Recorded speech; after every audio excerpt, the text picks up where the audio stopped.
How did this whole world come to be? Every single person here gets a base of 500,000K a year. The story begins with Greg being summoned to the boss's office. The secretary warns that the boss has stepped out and asks Greg to wait in the office. Greg sits down, but when the boss returns and announces Greg's firing, he seems not to hear it. As the boss leans in to check if Greg is okay, Greg suddenly stands up and pushes the man. The boss falls, hits his head, and dies instantly. A frightened Greg hides the body behind a curtain, and the secretary who enters thinks the boss hasn't arrived yet. Greg leaves, promising to return later. He goes to a bar across from the office and orders a drink. Suddenly, a woman sitting at a table starts to show him attention. She calls him real and demonstrates her telekinetic abilities. The woman knows what he has done because she is the one who created this world with its unintended consequences. She asks Greg to go to the restroom and retrieve her boyfriend's yellow crystals that belong to her. In exchange for this favor, she promises to clear him of the murder charges. Greg goes to the restroom, finds the unconscious boyfriend, and takes an amulet with yellow crystals from his hand. The woman had said these crystals could control this fake world. After fulfilling her request, the woman takes Greg's hands and explains that the world is just light reflected off human neurons. It's malleable and can be changed. Meanwhile, the boss's body in the office starts to move, slides its hand to open the window, and falls out onto the street, right in front of a group of office workers. Greg rushes to the scene and everyone sees him coming from the bar, so no suspicion falls on him. The woman leads Greg away as everyone saw he was not involved. Greg wants to return for his wallet containing all his documents and money, but the woman urges him to forget it and convinces him to sell his phone at a pawn shop for a pittance. On TV, the news reports the police are considering a murder angle, but the woman offers Greg to stay with her in a tent city under a bridge where they have electricity and a soundless TV. On TV, Greg learns that the boss's death is ruled an accident, meaning he is free. But he has nowhere to go, as he was living in a hotel and left his key and documents in the office. The woman offers him to stay and teaches him to control the world with telekinesis. Greg enjoys this, telling her about his dream home, which he always draws. He shows her the drawings, and she realizes he's drawn her and tells him that's their real life. In the real world, they are a couple, although he has forgotten her name, Isabel. Meanwhile, Greg's daughter Emily goes to her brother Arthur. She asks for his help in finding their father, but Arthur is reluctant to interact with a father who was too busy with work and forgot about his children. Meanwhile, Greg and Isabel arrive at a roller skating rink, and after taking yellow crystals, they have a great time. Isabel insists that the people around them aren't real, so she suggests knocking them over. Greg is initially hesitant, but then he starts pushing people around with the power of his mind. They find this very amusing, and the couple entertains themselves until they get bored. Upon leaving, they steal clothes and watch the arriving police. They then teleport themselves into a police car and are brought to the station, where they continue to have fun. They leave when they tire of the game. Meanwhile, Emily searches nearby hotels hoping to find her father, but to no avail. Later, Isabel suggests going to eat and asks Greg to order while she steps away. Greg goes to a cafe and sees Isabel stopping a car. Then she gets in and drives away. He leaves the cafe without eating, unaware that his son is there and sees everything. Later, the bartender brings him expired food, mistaking him for a homeless person. Isabel returns and suggests going to Kendo, a real person who synthesizes crystals. Near his house, the couple separates. Isabel enters the house while Greg stays outside where his daughter Emily finds him. She asks him to come with her, but he can't, waiting for Isabel. Emily forgives him for missing her graduation and gives him a photo with her home phone number. After she leaves, Isabel returns and insists Greg forget about his daughter, claiming she's not real. They argue, but a local hooligan intervenes. Greg asks for a yellow crystal and uses telekinesis to flip the hooligan's car. In the morning, Greg wakes up in the tent camp, but Isabel is nowhere to be found. After searching for her, he stumbles upon his daughter's photo with a phone number and heads to the nearest payphone. No one answers the call, and Greg returns, only to be met with Isabel's frustration. She was afraid she had lost him. Emily is not real, she is a simulation. But Greg can't believe it, as Isabel provides no other proof, so she takes out special crystals, blue ones. Each of them should take 10, but there are only 16 in total. Isabel calms him and herself, saying it will be fine, loads the crystals into a special device, and hands it to Greg. It's time to leave the simulation. Greg inhales and finds himself in a room where people are sitting in chairs, connected to a single computer by breathing tubes. An assistant calls Isabel Dr. Clemens and asks about her well-being. She complains that Greg took the generated personality imitation too seriously, which forced them to exit the simulation.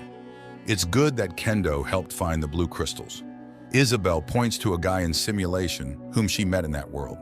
She asks to disconnect Dr. Whitla, and the guy hurries to Greg. Greg starts asking questions and learns that Emily is also an imitation. They step outside, and Greg is astonished by the beauty of the place. Beautiful people and strange translucent figures are everywhere, which Isabel calls telepresence. It turns out people have learned to transmit their images remotely, experiencing the joy of interaction while staying at home. Isabel leads Greg to the waterfront, and he marvels at the surrounding beauty, wondering why he doesn't remember any of this. She reassures him that memory loss happens and will soon be restored. She shows him their home. Greg realizes he was always drawing the real world. Meanwhile, Emily continues to search for her father in the simulated world while he dines and enjoys the comfort of his real home and wife. In the evening, Isabel admits she was irresponsible for exiting the simulation without enough blue returning crystals, causing his memory loss. The real world used to be terrible, with extreme pollution and poverty. But automation, synthetic biology, and asteroid mining changed everything. She remembers his invention, a thought visualizer, and brings out the device's monitor, which draws whatever a person is thinking about. Greg names objects, and they immediately appear in the drawings. With his help, Isabel explains how synthetic biology solved all ecological problems, and asteroid mining brought financial prosperity to the world. Every person is given $500,000 a year just like that. All the boring and tedious work is done by robots. People now have freedom and time to develop their interests. Earth has become safe and prosperous, but people easily get used to a good life. That's why she invented the brain box, to compare the good with the bad and be grateful for achievements. Greg begs his wife to stay there for one more day, which they spend swimming in the sea and relaxing on a yacht. In the evening, they go to the city, where a scientist concerned about Isabel's research approaches Greg and asks to keep an eye on her. The next morning, Isabel asks Greg to return to the brain box as she needs to finish her research. But he opposes, arguing she already has enough data and doesn't want to go back to that world. He agrees to give her a public interview instead. In the evening, a brainbox presentation is organized. The host talks about Isabel, who came up with the idea of simulating bad worlds so people can compare life there and here. Isabel calls Greg to the stage to compare his answers before and after visiting the brainbox world. It turns out he was an impossible grump and cynic, displeased with everything. The new Greg is happy with everything, but suddenly during the interview, he sees Emily appearing in the hall and freezes. The girl disappears, and Greg thanks Isabel. Later, a queue forms of people wanting to talk to the genius Isabel, while Greg again sees the translucent Emily and runs after her. She reminds him that he has a daughter and son who love him. Greg tells her she's not real. Then the daughter recalls sweet details from her childhood, asking her father to choose the world he wants to stay in. Meanwhile, a commotion starts below. Isabel is caught in the center, pushed and pulled in different directions, realizing something went wrong. She calls for Greg, and Emily disappears. The man takes a yellow crystal and parts the crowd with a wave of his hands. Isabel is shocked, as these powers shouldn't work in the real world.